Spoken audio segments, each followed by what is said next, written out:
Heri Setiawan, putra kelahiran Penusupan, Randu Dongkal, Pemalang, yang sekarang bekerja sebagai ASN di Kementerian Keuangan Pusat Jakarta, mendaftarkan diri sebagai calon Bupati Pemalang 2024 lewat Partai PKB. Inilah komentar Heri Setiawan untuk membangun Pemalang, ketika ditanya wartawan, seusai mengikuti acara Halal Bil Halal yang diselenggarakan oleh Partai PKB. Izin, nah di sini aku punya solusi. Kiatnya seperti apa? Tentunya kami punya strategi bagaimana menghidupkan NU agar bisa bersinergi dengan PKB. Disinilah saya akan membesarkan NU melalui jalan apa? Saya berikan UMKM, biar dia bisa usaha sendiri ketika mau membangun entah madrasah atau musola, paling tidak sudah punya modal. Nah, kami sebagai kepala daerah akan mensubsidi dari sumber yang lain yang ini bisa berjalan.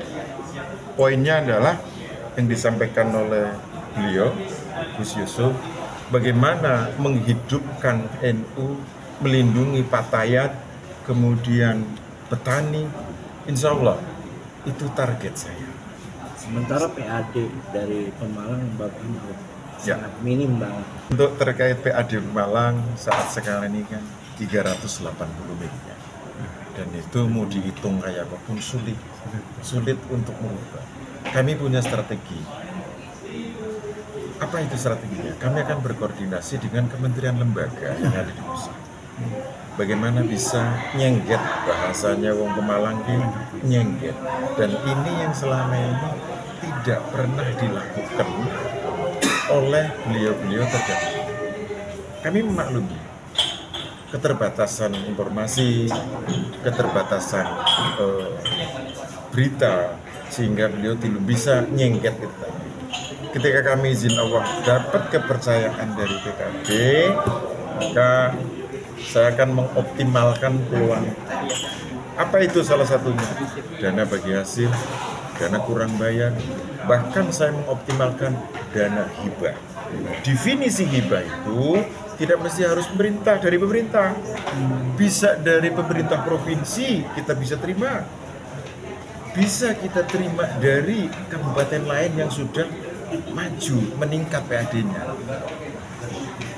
Ada sumber anggaran lain. Iya. Ini gini Pak Heri, kalau misalnya nyengget ke pemerintah pusat, daerah-daerah yang lain kan juga sama. Nanti di sana tabrakan dan akan dibatasi. Nah, bagaimana kalau misalnya mendatangkan investor sebanyak-banyaknya, baik dari segi pertanian dan lain sebagainya.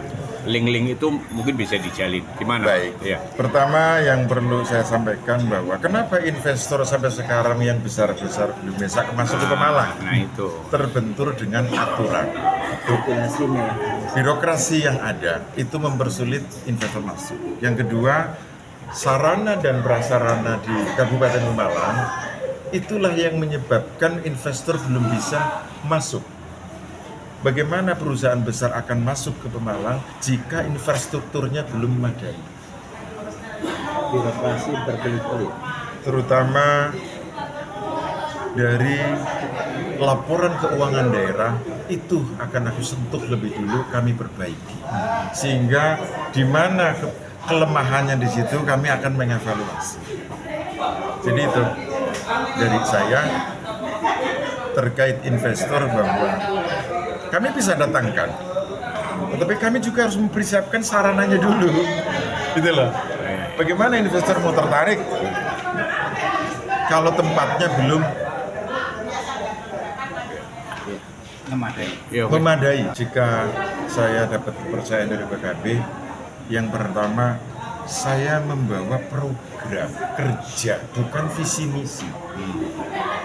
Dan inilah yang diharapkan oleh masyarakat Pemalang seluruhnya. Konektivitas saya di kementerian lembaga akan kami optimalkan, hubungan baik dana bantuan, baik dana kurang bayar, baik dana bagi hasil. Kami akan mengupayakan kepada beliau-beliau yang masih aktif. Jujur, saya masih 6 tahun lagi. Saya rela cinta ke pulang Pemalang, saking saya prihatin. Memang saya harus turun. Ketika aku komentar di luar Pemalang, seperti halnya saya membersihkan akuarium. dibersihin kotor maning karena nyoneng jabe sih. Ana yang jero ya tegerus kabeh.